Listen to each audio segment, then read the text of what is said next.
انسان نے ہوائی جہاز بنا کر اڑنا تو سیکھ لیا، لیکن انسان بننا نہیں سیکھ پایا۔ اور یہ ایک ایسی تلخ حقیقت ہے جس کا آج ہم میں سے کسی کو بھی احساس نہیں۔ لیکن آج ہم اسی تلخ حقیقت کو پیام مشرق میں علامہ اقبال کی نظم طیارہ سے سمجھنے کی کوشش کریں گے۔ طیارہ یعنی ہوائی جہاز۔ چونکہ یہ نظم فارسی میں ہے تو میں آپ کو اس کا اردو ترجمہ بتاتا ہوں۔ علامہ اقبال کہتے ہیں کہ میں ایک دن صبح اٹھا تو میں نے گلاب کی ٹہنی پر دو پرندوں کو دیکھا۔ ان میں سے ایک پرندہ دوسرے سے کہہ رہا تھا کہ اس انسان کو دیکھو، اس بیچارے کو ہماری طرح پر نہیں دیے گئے، اس کو ہماری طرح اڑنے کے لیے پر نہیں دیے گئے، بلکہ اس کو زمین سے ہی چمٹا کر رکھا گیا ہے، اس کو زمین سے ہی چپکا کر رکھا گیا ہے۔ تو جیسے ہی میں نے اس کی یہ بات سنی تو میں نے اس سے کہا کہ اے ننھے پرندے، میں تجھے ایک سچی بات بتاتا ہوں، میں تجھے ایک حق کی بات بتاتا ہوں، ناراض نہ ہونا۔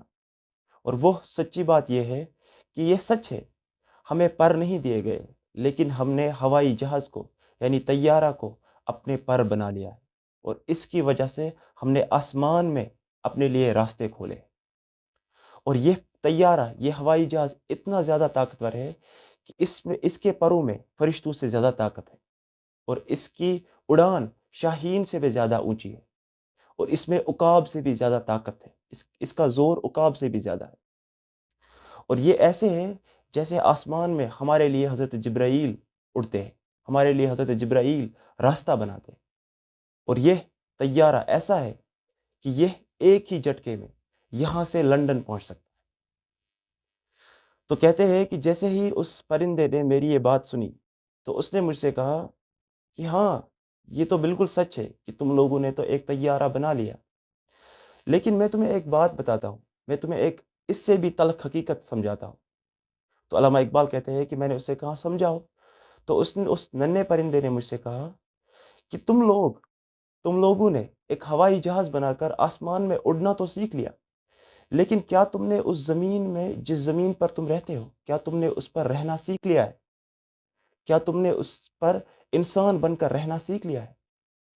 کیا تم نے انسان بننا سیکھ لیا ہے کہ تم آسمان میں اڑنے لگ گئے؟ اور یہ ایک ایسی تلخ حقیقت ہے جس کو سن کر انسان کے ہوش اڑ جاتے ہیں، جس کو سن کر انسان کانپنے لگتا ہے۔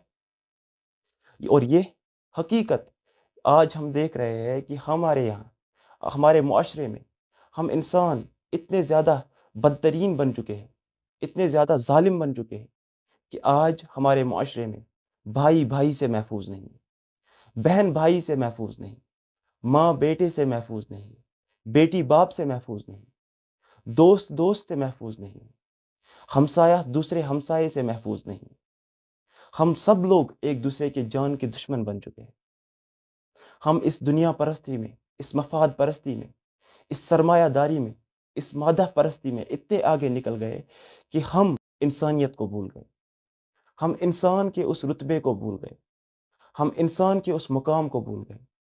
ہم بھول گئے کہ ہمیں اس زمین پر بھیجا گیا ہے تاکہ ہم انسان بن جائیں، ہم ایک دوسرے کے کام آئے، ہم ایک دوسرے کا سہارا بن جائیں۔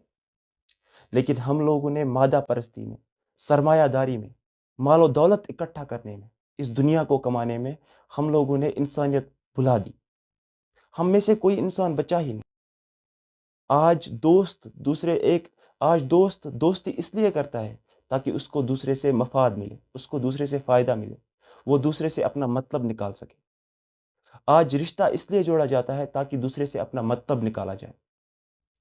آج باپ بیٹے سے مطلب نکالنے پر تلا ہو، آج بھائی بہن سے مطلب نکالنے پر تلا ہو، آج ایک ماں اپنے بیٹے سے محفوظ نہیں رہی۔ اتنی ہم میں اس دنیا داری کی ہوس بڑھ چکی ہے۔ ہم اپنے انسانیت کے مقام کو بھول چکے، ہم انسان کے مقام کو بھول چکے۔ وہ کسی شاعر نے کہا تھا، درد دل کے واسطے پیدا کیا انسان کو، ورنہ طاعت کے لیے کچھ کم نہ تھے کر روبیا۔ ہمیں جس مقصد کے لیے، ہمیں انسانیت کے لیے بھیجا گیا تھا، ہمیں انسان بننے کے لیے اس دنیا میں بھیجا گیا تھا تاکہ ہم ایک دوسرے کا سہارا بن سکیں، لیکن ہم لوگوں نے اس مقام کو ہی گوا دیا۔ ہم لوگ اس مقام کو بھول گئے، ہم انسانیت کو بھول گئے۔ ہم میں اب انسانیت بچی ہی نہیں، ہمارے اندر صرف نفرت بھری ہوئی ہے۔ وہ محبت، وہ مروت اب کسی میں نہیں رہی۔ تو یہ تلخ حقیقت ایک پرندے نے علامہ اقبال کو سمجھائی، اور یہی حقیقت سچ، اور یہ اتنی زیادہ بڑی حقیقت ہے کہ جس سے آج ہم سب لوگ آنکھیں چرا رہے ہیں، جس کا آج ہم میں سے کسی کو احساس بھی نہیں۔ تو کوشش کرے کہ اپنے اندر سے یہ نفرت کی آگ نکالے اور ایک دوسرے سے محبت کرے، رشتوں میں محبت لائے، دوستیوں میں محبت لائے، اپنے ہمسائے کے ساتھ محبت سے پیش آئے، اپنے رشتوں میں محبت لائے، تاکہ یہ دنیا نفرت سے نہیں بلکہ محبت سے بھر جائے اور ہم اپنے انسانیت کے اس مقام کو واپس حاصل کر سکیں۔